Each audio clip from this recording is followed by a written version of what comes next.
আসসালামু আলাইকুম viewers, welcome to my channel. আজকে আমি দেখিয়ে দিব একটি কুলবালিশের কভার কিভাবে কাটিং এবং সেলাই করতে হয়। এখানে আমি 4 ভাঁজে কাপড় নিয়েছি।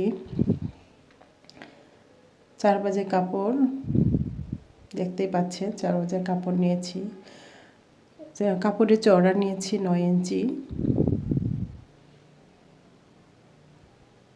9 ইঞ্চি। এখানে আমি দাগ টেনে নিচ্ছি 3 ইঞ্চিতে, একটা নিয়েছি 2.5 ইঞ্চি এবং 1/2 ইঞ্চি সেলাই মার্জিনের জন্য। আসলে এখান থেকে আরও 1/2 ইঞ্চি উপরের অংশ কেটে ফেলে দিব। এখানে কোল বালিশের লম্বা হবে 41 ইঞ্চি। 41 ইঞ্চিতে দাগ দিয়ে এখানে বাড়তি যে অংশ থাকবে সেটা আমি কেটে ফেলে দিচ্ছি।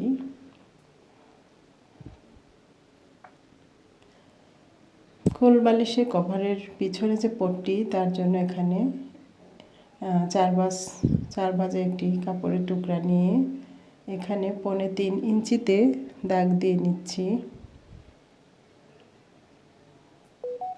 3.25 ইঞ্চি দাগ দিয়ে এটাকে রাউন্ড করে কেটে নিব।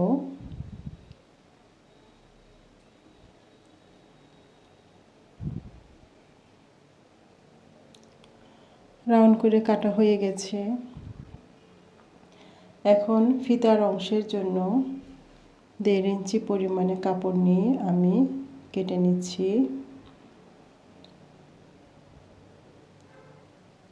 ফিতার জন্য 1.5 ইঞ্চি কাপড় নিয়েছি।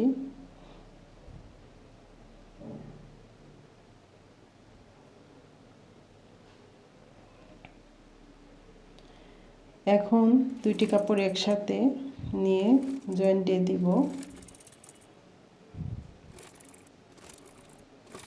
আমি এখানে একবারই সেলাই দেখিয়েছি, আপনারা চাইলে 2বার ডবল সেলাই দিয়ে দিতে পারেন। এখন পিছনে পট্টি যেখানে লাগবে এক পাশে কুচি দিয়ে নিব।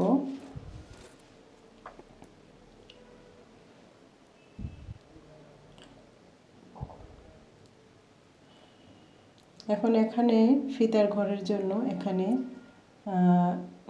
1.5 ইঞ্চি এখানে দাগ দিয়ে নিচ্ছি, আর 1.5 ইঞ্চিতে সেলাই পড়বে, আর 1 ইঞ্চি খোলা অংশের জন্য রেখেছি।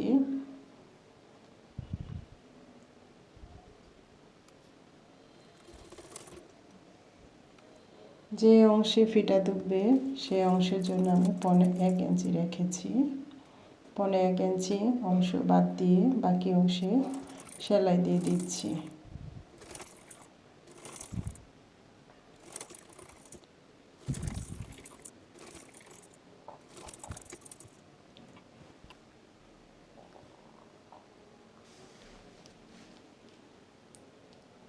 এখন এখানে চিকন করে চাপ সেলাই দিয়ে দিব।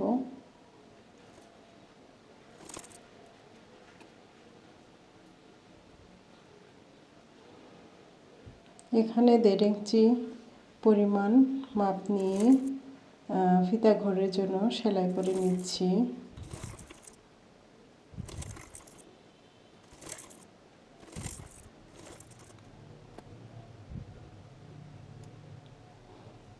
এখন পিছনে পট্টি জয়েন দিয়ে দিচ্ছি।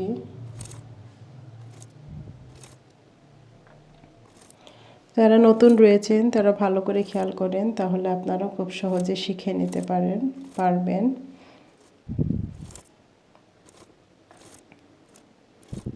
ভিডিওটি যদি ভালো লেগে থাকে তাহলে একটা লাইক দিন এবং চ্যানেলটি সাবস্ক্রাইব করে রাখুন। ফিতা চিকন করে সেলাই করে দিচ্ছি।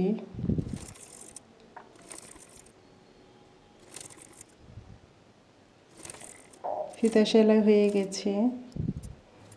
এখন আমি এই কলম দিয়ে খুব সহজেই এটাকে লাগিয়ে নেব।